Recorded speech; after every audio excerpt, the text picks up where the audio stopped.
미리 말하고 하면 26페이지 보시면은 26페이지 조금 이따 교재 볼 건데 거기 별건 아닌데 큰 의미상 문제는 없는데요. 쭉 밑으로 내리다 보면은 지하수의 특성이라고 있거든요. 1번의 지하수의 특성 찾으셨어요?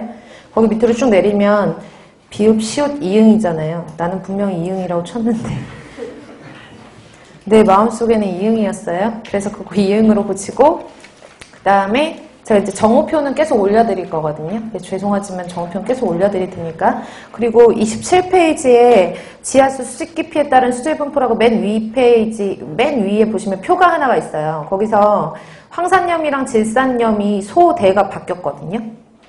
원래 이런 건 바뀌면 안 되는데 제가 이거를 치다가 잘못했나 봐요. 컨트롤 V를 잘못한 것 같아요.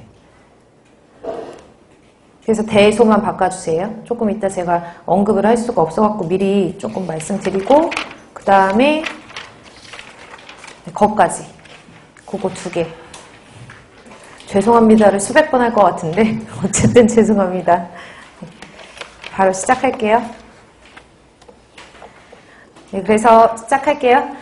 수자원 종류 및 특징에 대한 페이지 25페이지에 있는 수자원에 대한 특징들 볼게요. 그래서 좀 전에 마지막으로 마무리를 짓기 전에 설명드린 것과 같이 지표수의 특징, 지하수의 특징, 해수의 특징들을 지금부터 설명을 드릴 텐데요. 일단 지표수의 특징 같은 경우에는 그렇게 어렵지 않고 우리가 노출되어 있고 다 눈으로 보이기 때문에 지표수의 특징들은 그렇게 어렵지 않고 시험 문제도 그렇게 많이 언급되는 편은 아니에요. 그래서 중요한 부분은 제가 중요하게 설명을 드리고 간단하게 넘어가도 되는 부분은 넘어가면서 설명을 드릴게요. 그래서 수자원 중에서 제일 첫 번째로는 지표수의 특징이라고 볼까요? 지표수 같은 경우에는 일단은 노출이 되어 있잖아요. 그쵸? 외부와 노출이 되어 있기 때문에 오염의 우려가 가장 어때요? 크겠죠? 오염의 우려가 가장 크고요.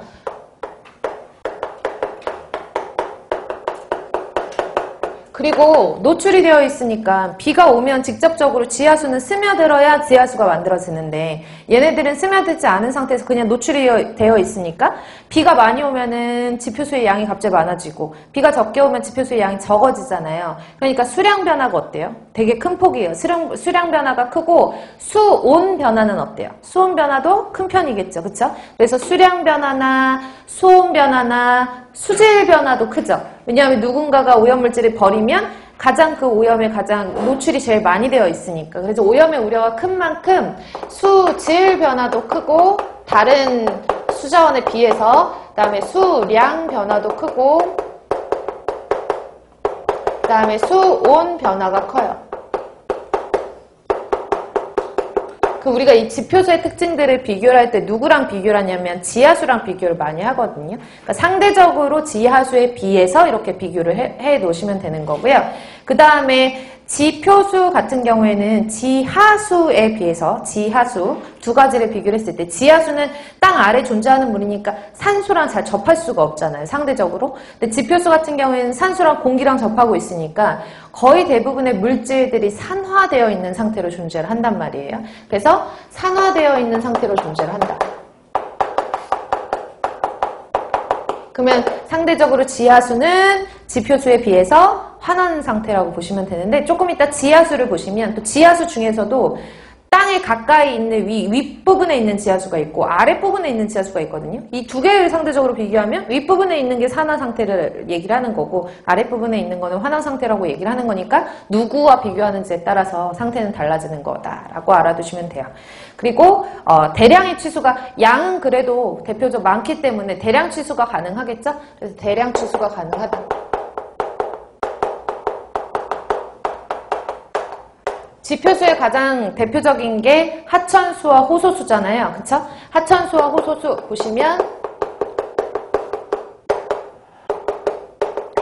일단 하천수 그러면 하천수에 오염이 됐다라고 하면 그 오염물질들은 대부분 확산이 되거나 희석이 되거나 그 다음에 호소수 같은 경우에는 갇혀져 있는 물이잖아요. 가둬져 있는 물. 그러니까 하천수에 비해서 물이 유입되고 유출되는 게 그렇게 자유롭지 못하거든요. 하천수는 좀 자유로운 반면에 물의 유입과 출입이라고 쓸게요. 유출입이 자유롭다라고 쓰면 얘는 유출입이 자유롭지 못하다라고 하는 유출입이 자유롭지 못해요. 많지가 않아요. 물의 유입도 그렇고 출입도 그렇고 유출도 그렇고. 그래서 유입과 유출이 그렇게 많지 않기 때문에 두 가지 차이점을 보면 하천수는 보통 확산이 되거나 희석이 되면서 오염물질이 멀리까지 이동을 하거든요. 그래서 확산이라든지 희석에 의해서 오염물질이 멀리까지 장거리 이동하는 거에 비해서 호소수 같은 경우에는 장거리 이동까지는 못하잖아요. 유입과 유출이 자유롭지 못하니까. 그러니까 얘네가 가둬져 있는 상태에서 오염물질이 만약에 유입이 된다라고 하면